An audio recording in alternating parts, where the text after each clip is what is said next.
le sujet m'a donné l'occasion de partir de cette contradiction absolument étonnante qui est que tout ce qu'est un manuel, normalement, interdit par rapport à tout ce qui sont les principes, les objets, les perspectives, les choix de l'éducation nouvelle.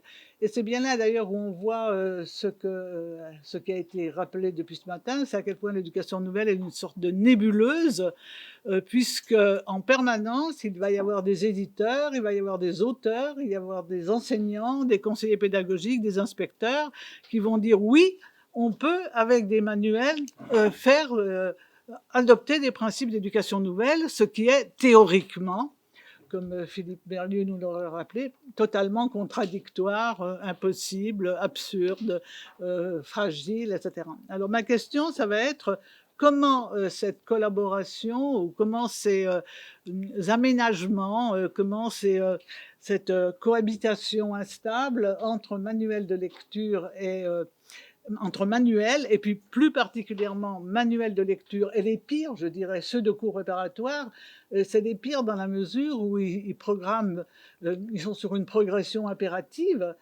et donc tout ce qui est le rythme de l'enfant, l'individualisation de l'enseignement, d'une certaine manière, est nié dans la structure même du manuel. Bon, je voulais laisser libre donc école sur mesure contre le manuel illique, individualisation contre leçon collective, activité libre contre répétition, motivation contre imposition, projet contre programmation. Bon, vous avez la totale. C'est-à-dire que j'ai essayé de faire un listing de ce qui étaient les principes qu'on trouvait sur du côté de l'éducation nouvelle, et à chaque fois, c'est très facile de trouver comment le manuel est contradictoire avec chacun de ces principes. Alors, pour avancer sur... voilà, c'est ça.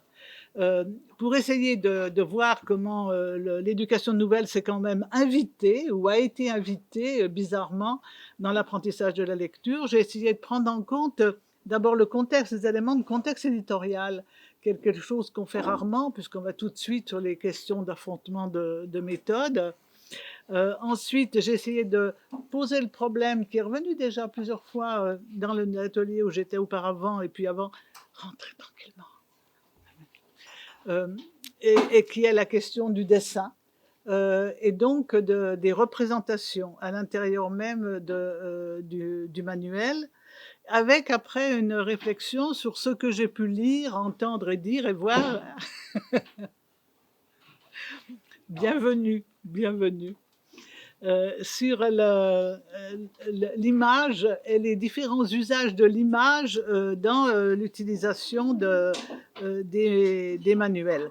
Après, seulement, c'est-à-dire un quatrième point, je dirais quelque chose des oppositions de méthodes syllabiques, globales, mixtes, naturelles, enfin bref, ça c'est des choses qui sont beaucoup plus familières dans les propositions habituellement faites pour déterminer les guerres des méthodes à travers ou sans manuel, et surtout la question de comment est-ce qu'il a été possible d'imaginer un manuel de lecture globale, alors que si on suit les perspectives de l'éducation nouvelle, justement, par définition, on est hors manuel.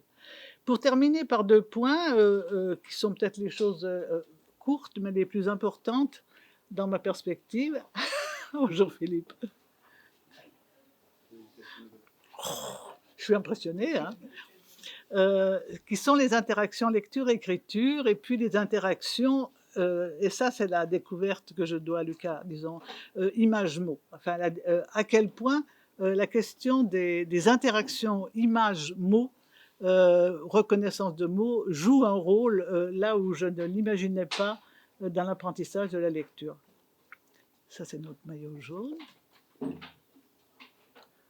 Alors, pour les gens qui sont arrivés avant l'heure, tout va bien. Pour ceux qui sont arrivés après l'heure, je rappelle simplement mon point de départ pour qu'ils soient à l'aise dans la suite des événements, et qui est l'opposition radicale entre la structure du manuel et les principes de l'école nouvelle tel qu'il s'affiche sur ce tableau et qui fait disons, le défi, ou en tout cas le paradoxe de mon intervention cet après-midi. Voilà, alors je commence sur les questions du contexte éditorial.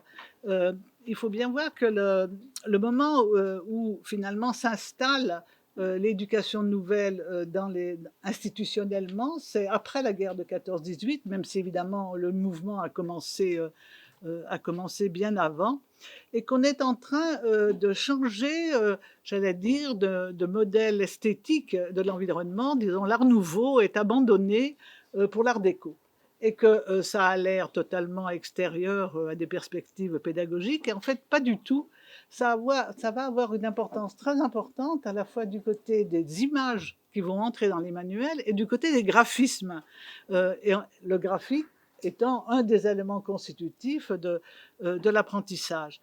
Alors l'arrivée de l'art déco, c'est le dépouillement, c'est la netteté, c'est la simplicité des formes, avec une nouvelle graphie, en particulier ces fameuses graphies en rond et en bâton qui vont donner l'écriture script et qui vont donner lieu à un débat sans fin pour savoir est-ce qu'il faut ou non l'employer à l'école parce qu'elle serait plus facile, etc. Bon, certains comme Freinet, par exemple, l'a récusant pour maintenir la nécessité d'une cursive, alors même que lui-même a l'imprimerie dans la classe. Puis il y a un deuxième renouveau qui fait que cet art déco va avoir une importance grande, c'est tout ce qui va être les nouvelles références de l'album pour enfants, qui vont adopter un type de production représentative beaucoup plus, je dirais, qui va aller vers la ligne claire. Alors je vous ai donné simplement deux petits exemples.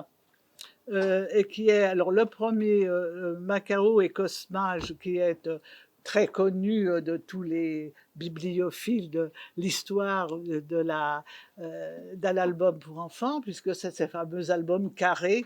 Vous voyez le graphisme des titres, puis qui est une histoire merveilleuse de comment la civilisation va pourrir un lieu enchanteur où s'aimer d'amour tendre un Macao, je ne sais plus qui est blanc et qui est noir, mais enfin un couple mixte idéal.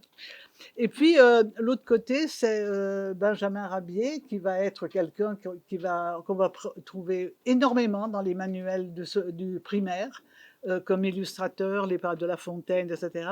Et qui est, je n'ai pas pris Tintin, mais avant Tintin, l'initiateur de cette ligne claire avec des aplats sans ombre et des images extraordinairement faciles à lire pour les enfants, et qui d'une certaine manière va donner à tous les éditeurs le sentiment que quelque chose a bougé entre avant la guerre de 14 et après la guerre de 14, et que les manuels de cours préparatoires, mais pas seulement, ne sont plus les mêmes, alors même que, sans doute, si on est sur la production écrite, les choses n'ont pas changé. Et puis là, je reviens rapidement sur ce dont on a entendu parler ce matin dans la conférence inaugurale et à travers les propos de Philippe Mérieux tout à l'heure, qui est comment se fait une alliance éditoriale entre l'éducation nouvelle et puis Paul Fauché, qui a Locarno rencontre Bacoulé, tombe amoureux de ce projet, comment dire, ce mythe de l'éducabilité, de la nécessité de s'adresser aux enfants, pas simplement des milieux où papa-maman lisent des livres à la maison, mais de milieux populaires dans l'école publique, et qui va définir, essayer d'inventer un matériel éditorial correspondant à de l'activité d'enfant. Alors, on connaît tous les albums du Père Castor, aussi bien la lignée qui va être la lignée de fiction. Le premier, c'est Les Contes Russes, Le Petit Poisson d'Or, Baba Yaga, etc. Et puis, on connaît aussi toute la lignée documentaire, Panache l'écureuil, Frou le lièvre, Scaf le phoque, j'imagine que certains d'entre vous en ont entendu parler, et qui sont des livres pour lecteurs, ou pour adultes lisant de jeunes lecteurs, mais ce n'est pas ça la première invention de Paul Fauché. Ce sont des albums qui proposent des activités manuelles. C'est-à-dire, vous avez en 32 ronds et carrés, en 30 crayons et ciseaux. Je fais mes jouets avec des plantes, c'est l'Institut Bacoulé qui est pour enfants handicapés puis puis jeunes aveugles, malvoyants, qui travaille là. Et puis, 1934, à la belle journée de Hélène Guernic, il va profiter de l'arrivée des jeunes artistes partis de la guerre civile de Russie et qui vont trouver immédiatement un emploi. C'est l'avant-garde. Alors voilà, pour vous donner un exemple, l'exemple de À la belle journée. C'est pas un album à colorier comme les autres, dit Hélène Guernic. Il ne s'agit pas de copier un modèle, mais de finir des images inachevées avec 4 crayons de couleur. Alors, je ne sais pas si ça se voit très bien, mais on voit bien que le premier, c'est un petit garçon qui tient une petite fille dans sa corde à sauter, avec un petit chien. Mais de l'autre côté, l'album, l'image à terminer, c'est le contraire. C'est la petite fille qui tient le petit garçon, le chien n'est pas le même. Et donc là, on a un travail, une activité qui est à la fois d'imitation et d'invention. Des méthodes, c'est ça les premières méthodes actives à l'intérieur même de la lignée éditoriale. Alors, ce n'aura qu'un succès limité dans l'éducation, dans les écoles, parce que c'est difficile à manipuler, mais ça aura énormément de succès après auprès des activités post et périscolaires. Les CMEA, ça va être 1934, on va arriver très vite sur les animateurs avec les méthodes actives, CMEA, EA, c'est méthodes actives, et on va avoir toute une lignée de formation, en particulier dans les écoles normales, qui va s'emparer de ces perspectives du dessin et le cas échéant de l'écriture comme étant des activités et non pas simplement de la réception passive où on entend l'histoire, etc. Donc ça, c'est la lignée qui va avoir des effets à l'intérieur des manuels scolaires. Alors, je vous en ai mis un, je regrette qu'il ne soit pas en couleur, mais il est aussi sinistre en couleur que pas, et qui est la méthode Joly en riant, qui est donc, je crois, de 1931, c'est ça, qui va être édité jusqu'en 1949, mais je l'ai encore vu en usage dans une école en 1962, je crois, c'est ça, et où on voit que ce qui fait le succès de cette méthode, c'est que chaque leçon demande aux enfants de dessiner ce qui est le mot vedette du jour, dessiner et lier le dessin à l'écriture. Et là, vous voyez sur la page de droite la fameuse pipe de papa, avec les lignes de P, de pi, de pas, et en bas les activités de comptage du jour. Alors, j'ai été très étonnée parce que la maîtresse qui employait cette méthode avait employé Rémi et Colette, avait employé Daniel et Valérie, et elle était revenue à celle-là. Je lui ai dit, pourquoi c'est pas possible, enfin, une méthode mieux. Enfin, il dit, oui, parce que les méthodes, ça n'a absolument aucune importance. Elle me disait, ça, les enfants, ils adorent faire les dessins. C'était une classe rurale à tous les cours. Hein. Donc elle dit, pendant que les enfants sont occupés à faire, ils adorent ça, ils s'appliquent bien, etc. Et puis après, finalement, en écoutant les grands, en apprenant les récitations de tout le monde, en faisant la balance verbale avec tout le monde, ils savent lire. Je veux dire, et cette femme qui avait fait la formation des éclaireurs du Vieux Castor, qui était une convaincue de l'éducation nouvelle, ne voyait pas du tout pourquoi employer la méthode en riant archisyllabique posait un problème quelconque du point de vue comment dire, des choix idéologiques qui pouvaient être derrière.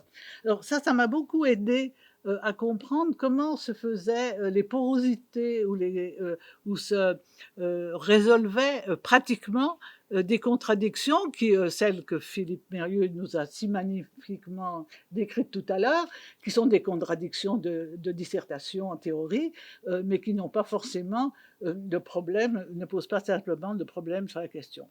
Mais le débat qui va partir à partir de là va se mettre en place, c'est la question du dessin et de l'écriture, de l'opposition entre dessin et écriture. Alors là, c'est un thème que j'ai essayé de développer plusieurs fois, pas toujours avec succès. C'est qu'il faut bien penser que nous on fait l'histoire de la préscolarité en France à partir de l'école maternelle, puisqu'elle existe toujours et elle existait depuis Pauline Kergomar. Une fois que Pauline Kergomar a chassé les salles d'asile qui existait avant elle, et elle a assisté énormément, alors probablement avec de justes raisons, sur le fait que le forçage d'enfants précocement en apprentissage de lecture et d'écriture, c'était faire des singes savants. Il fallait que les enfants jouent, il fallait que les enfants apprennent à parler avant d'apprendre à lire et à écrire. Mais la majorité des enfants de l'époque n'allaient pas à l'école maternelle, ils n'y allaient pas du tout d'ailleurs, ils rentraient à l'école à 6 ans, 50%, et puis 30%, plus que pour l'école maternelle, allaient dans les sections enfantines, celle où était le petit garçon dont je vous ai montré la page tout à l'heure. Il avait 5 ans quand il faisait cette pipe de papa. Donc ils étaient dans une scolarisation de type préscolaire, tout à fait classique. Et puis, les écoles rurales se sont vidées, les maternelles se sont répandues. Et dans les années 50-60, ce qui a remplacé l'apprentissage de l'écriture précoce, c'est les activités graphomotrices.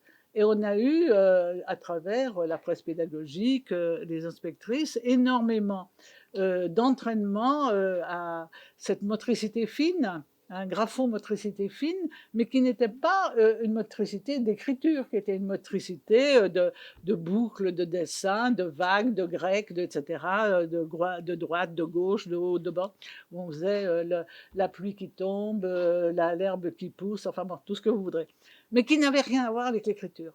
Et donc, tout un débat théorique a lieu dans les années 70-80, au moment où on constate l'échec massif des enfants dès le CP, pour savoir à quoi servent ces apprentissages. Est-ce que ces apprentissages graphomoteurs ne sont-ils pas un obstacle plutôt qu'une aide pour entrer dans l'apprentissage de la lecture? Donc là, je vous signale qu'il y a un débat virulent entre didacticiens et entre pédagogues et praticiens et leurs prescripteurs, aussi bien inspecteurs, conseillers pédagogiques que formateurs à l'époque en école normale puis en IUFM, sur cette question qui est une question qui a l'air toute simple mais qui en fait est profondément piégée. Alors, troisième point, l'image dans les manuels de CP. Là, ça c'est une forte innovation entre l'usage des années 1880, des premières années Ferry, et puis ce qui va se passer avec ce que je vous ai montré du renouveau de la production éditoriale et graphique des années de l'après-guerre. Les nouvelles IO, c'est 23. En 1923, on abandonne la perspective ferriste, les IO du temps de l'instauration de la Troisième République pour venir sur une idée de progression. Et c'est là que le mot cours préparatoire est d'une certaine manière habilité, alors que jusque-là, on parlait, il était présent dans les textes officiels, mais jamais présent dans les manuels. Alors, voilà ce qui est donné comme indication. Les vignettes, je vais vous en montrer tout de suite. Voilà. Les vignettes, c'est ces petits dessins minuscules. On va venir sur la méthode Bochet, qui est quand même un grand classique. Le maître lit la légende de la gravure en haut, la fait répéter, on examine toutes les vignettes, c'est un exercice d'observation, de langage, de vocabulaire, si la chose est possible. Hein. Ça dépend combien vous avez d'élèves dans la classe. S'il y en a 60, effectivement, c'est compliqué. Le mot type ni est articulé avec netteté, individuellement, collectivement. La lettre est étudiée minutieusement, patiemment, dans sa forme, sa hauteur. C'est-à-dire qu'à la fois, on voit l'image, on dit le mot et on voit son écriture. Et c'est ça qui va permettre sa lecture. Et puis, il y a un autre type de figuration qui sont des petites scènes. Là, ce n'est pas simplement le dessin de la pipe et puis le mot pipe, c'est des scènes pour faire parler les élèves. Alors ça, c'est quelque chose qui s'est mis en place beaucoup pendant la guerre de 14. Ces leçons d'élocution, elles ont un grand avantage, c'est qu'elles permettent de faire parler les enfants de tous les niveaux d'une même classe, puisque on commence à faire parler les petits, et puis il peut y avoir après la première parole des grands. Qu'est-ce que tu as vu sur l'image, qu'est-ce que tu n'as pas vu, qu'est-ce qu'on peut dire, qu'est-ce qu'ils font. Alors on désigne des choses, on désigne des actions, on fait des commentaires, on porte des jugements. C'est une leçon d'oral à partir de quelque chose qui va être l'activité de lecture dans la classe. Alors vous voyez la différence entre l'édition numéro 1 de la méthode Bochet, la journée est tout petit, et puis la même réédition avec la série, la scénette de fond, qui est celle des années 64. Je vous ai mis pareil sur le nœud de la première édition et le nœud de, je crois, de 80. Enfin bon, de toute façon, vous pouvez aller dans votre supermarché, elles sont toujours en vente. La dernière édition est de 2014, je crois. J'ai mis beaucoup de temps à comprendre pourquoi c'était I et U, mais je vais vous montrer, c'est pas rien que la méthode Bochet qui est sur I et U. Voilà, la méthode syllabaire. Alors celui-là, regardez, les 1910, je vous l'ai pris parce qu'il commence avant la guerre de 14. Vous voyez que c'est pas le même graphisme de représentation que la ligne claire.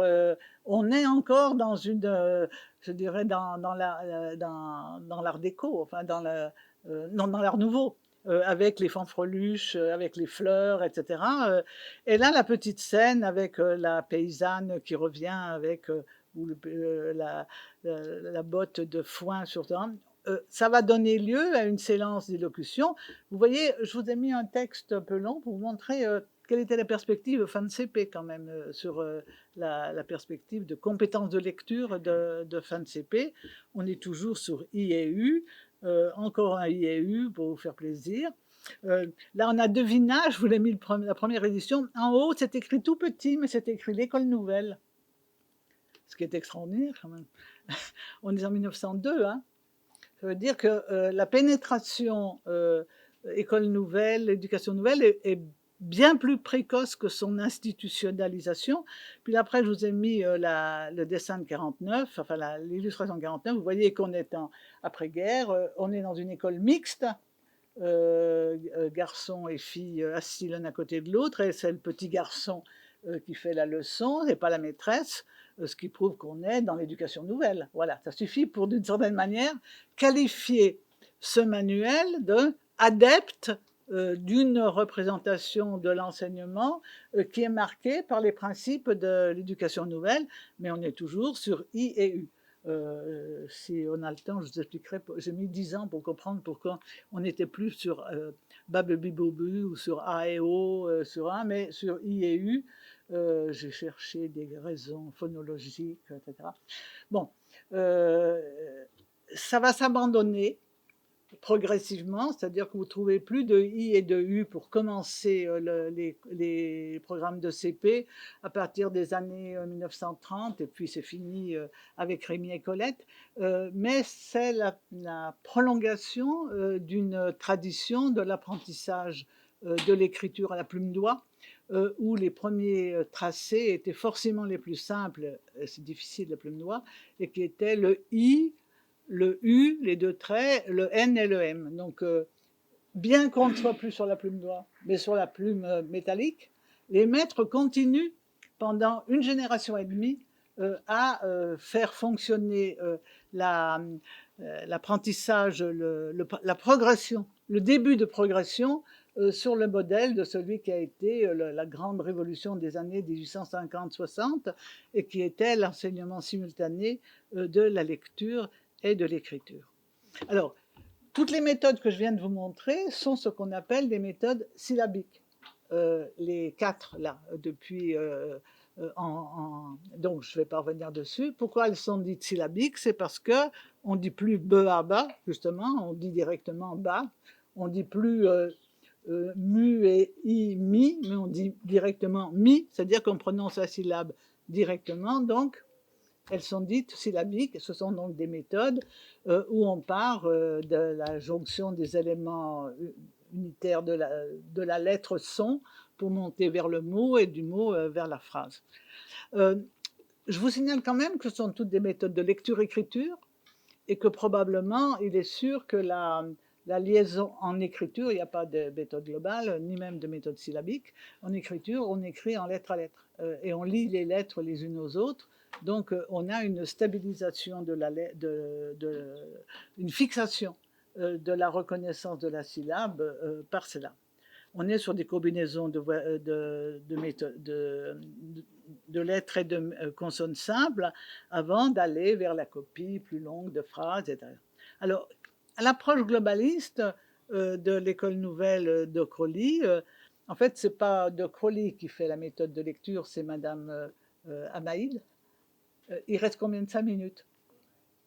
Parce que j'ai regardé, j'ai commencé à F20. Hein. D'accord. Et donc, la question va être, elle n'a pas de manuel. Et la plupart des globalistes sérieux, comme Freinet, n'ont pas de manuel.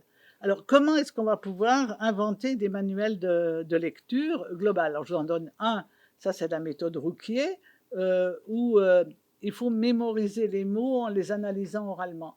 Si vous voyez que la méthode, on ne voit pas qu'il y a un travail d'analyse qui est fait. Il faut lire tout le dossier pour le voir et arriver à des décompositions. Là, voilà une autre méthode où là, on repère. Rémi va à l'école, je ne sais plus ce que c'est, oui, c'est ça. Rémi ira. Et où on demande tout de suite, dans la méthode, cette première leçon de méthode globale, de repérer le rat, c'est-à-dire que les méthodes globales sont des méthodes où le maître lit et où l'enfant répète par cœur, il sait, hein, et décompose à partir de là. Voilà une autre, là on est sur les vignettes, mais dans les vignettes, vous voyez qu'on a un ni et non pas ni, c'est-à-dire qu'on est sur un début de phrase, et on va arriver à la fameuse méthode mixte, la méthode rose, où dans la méthode rose, on a, par exemple, Lily a une poupée, poupée est lue dit globalement, c'est-à-dire que le maître a lu Lily a une poupée, les enfants savent que c'est poupée, donc ils le lisent, mais ils n'ont pas à l'apprendre. La seule chose qu'ils ont à apprendre, c'est ce qui est entièrement déchiffrable. Et on va aller petit à petit vers et tous les jours, on a une écriture cursive qui fait qu'on apprend simultanément et la lecture et l'écriture cursive de cette même lecture en même temps. Alors, qu'est-ce qu'on peut dire de ça par rapport à la méthode naturelle Freinet? C'est que dans la méthode naturelle Freinet, si on s'en tient à Lucien Balestre, on a l'énonciation d'un texte oral dans la classe, l'écriture au maître sous dictée, avec l'aide du maître pour arriver à ce que ce soit un texte scriptible et lisible par les enfants, une relecture collective, hypothèse, analyse, identification de mots, avant qu'on l'imprime et qu'on le distribue à toute la classe. Ce qu'on a dans toutes les méthodes francophones, c'est pas la même chose du tout aux États-Unis, c'est un travail de composition, décomposition en lecture et en écriture simultanée, qu'on soit sur la méthode syllabique la plus traditionnelle ou qu'on soit sur les méthodes mixtes ou globales.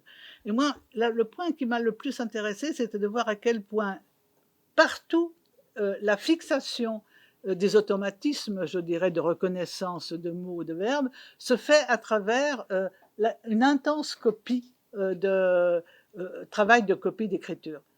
Comme on fait en musique, si vous voulez, sur la copie des partitions.